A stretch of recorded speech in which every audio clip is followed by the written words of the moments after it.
Welcome to the program, friend. It is I, your servant, Randall. I had the privilege recently of interviewing Dr. Alan Keyes for 90 minutes. Nice, slow-paced time, talking, laughing. And today is the third installment of that interview. If for any reason you did not see the first two and you would like to, you can go online and watch them at our website, voiceofresistance.com. Dr. Keyes, in my opinion, is one of the most brilliant and articulate men alive in America today.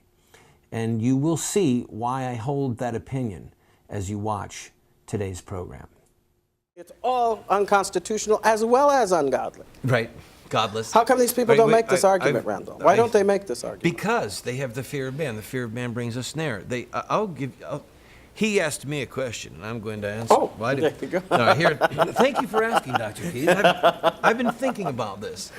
What I think, and this is in no particular hierarchy of how we got here, but what I think is that the leaders on the religious right love the praise of men, and they want to be in photos. They want photo ops with John Boehner. They want to be invited to meet with George W. Bush in the White House.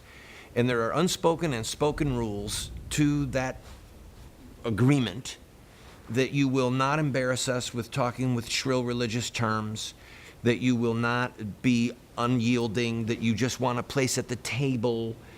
And there's a toxin in the religious right that wants to be accepted. Jesus said, woe to you when all men speak well of you. That's the way they treated the false prophets. Jesus said, blessed are you when they hate you, revile you, separate you from their company.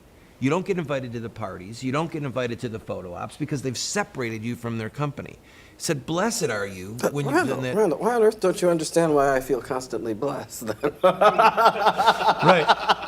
Well, he said leap for joy. We should stand up and do the little cha-cha because he said leap for joy.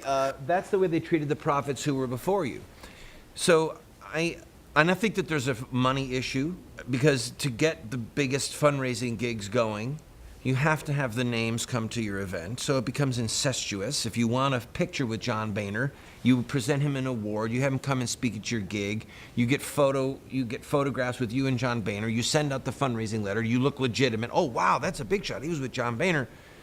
And this incestuous, I need money to survive. All right, I'll make this little compromise here, that little compromise there, and I won't rain on the parade. I won't be the blank in the punch bowl, and I think,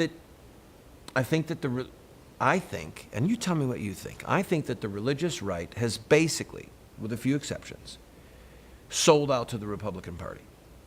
Not to God. They're not sold out to Christ. I think they've sold out to the Republican Party. What say you? Well, I have to be careful when I say this, though. As a man who ran for president as a Republican. When I say the Republican Party, there are many, many people who wear the Republican label, who would share, who would share our convictions. Yep.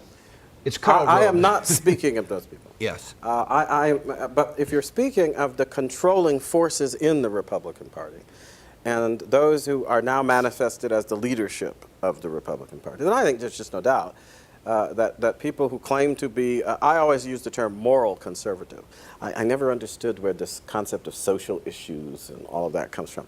We're dealing with moral questions. Why we would want to run away from the fact that we're dealing with questions of good and bad. It's not just questions of human interaction. That's what the term social implies, that it's all about human interaction and therefore conventional and therefore subject to human whims. No, we're talking about moral issues, which Justice. At the end of the day have, according to the Declaration, already been determined to a degree that's fundamental by God. So I call it moral issues. I'm a moral conservative. The people who pretend to be moral conservatives, right, have in fact sold out to that Republican leadership in exchange for money and power, for a seat at the table, as they're always saying it, without much regard for how the table... I don't want a seat at the table. I want the table to be made into firewood. Well, I just want to make sure that I don't mind a seat at the table so long as the table is still in the house of God. If the table's still not in the house of God where the United States is supposed to be, then I don't want to sit at the table. Psalm 23, the Lord prepares a table before me in the presence of my enemies. Let them look and gnash, let them gnash their teeth. And by the way, America used to be kind of a house like that, where the table was set for people in the presence of their enemies. That's why so many folks came here for haven.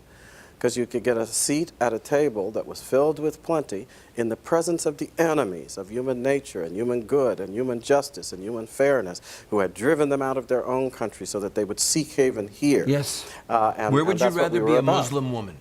In That's right. downtown Riyadh or in America? That's right. Where would you rather be a Chinese woman? In downtown Beijing or in America? You know, there are people all over the world aching to be here who don't share the premise of the Declaration of Independence, but they see its fruit and they want some of that fruit. So I'll come in. Well, see, and our vocation, I think, as a people to a degree, is to accept the fact that people are going Did to you be hear that thunder? attracted by something. That might have been what I said was so profound that the heavens said amen.